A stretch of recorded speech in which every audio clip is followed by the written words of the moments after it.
मुंबई आणि कोकणातील अंतर आता अवघ्या 4 तासांचं होणार आहे, कारण मुंबई कोकणासाठी आता नव्या महामार्गाची घोषणा करण्यात आली आहे। ग्रीनफील्ड हायवे हा असणार आहे आणि कोकणासाठी हा हायवे हा हाय स्पीड असणार आहे आणि कोकणासाठी ग्रीनफील्ड महामार्ग हा कोकणासाठी गेम चेंजर असणार आहे। या कोकणाच्या हाय स्पीड ग्रीनफील्डची महामार्गाची रूपरेषा देखील जाहीर झालेली आहे। या महामार्गावरती 41 बोगदे असणार आहेत, 51 मोठे ब्रिज असणार आहेत आणि 68 ओव्हरपास असणार आहेत।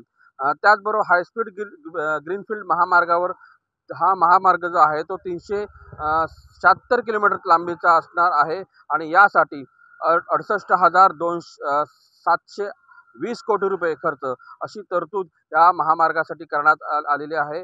या हाय स्पीड महामार्गासाठी 6 मार्गिका आणि 100 मीटर रुंदीचा हा महामार्ग असणार आहे। यासाठी जमीन अधिग्रहण जी संपादित केली जाणार आहे ती जवळपास 3,792 हेक्टर इतकी जमीन ही जी आहे ती संपादित केली जाणार आहे। ग्रीनफील्ड हायवे हा सागरी महामार्ग तसेच मुंबई गोवा महामार्ग यांसाठी या एकमेकांना जोडला जाणार आहे।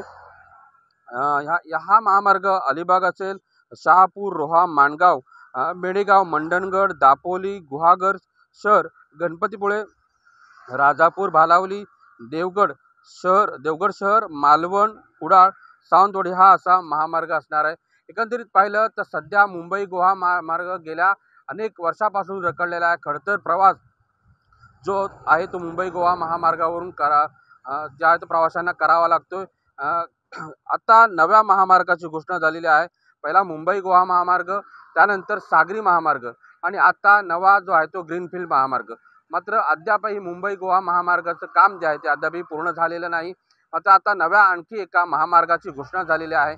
हा महामार्ग आता केव्हा होणार आणि किती वेळामध्ये पूर्ण होणार याकडेच आता कोकणवासियांचं लक्ष लागून राहिलेलं आहे।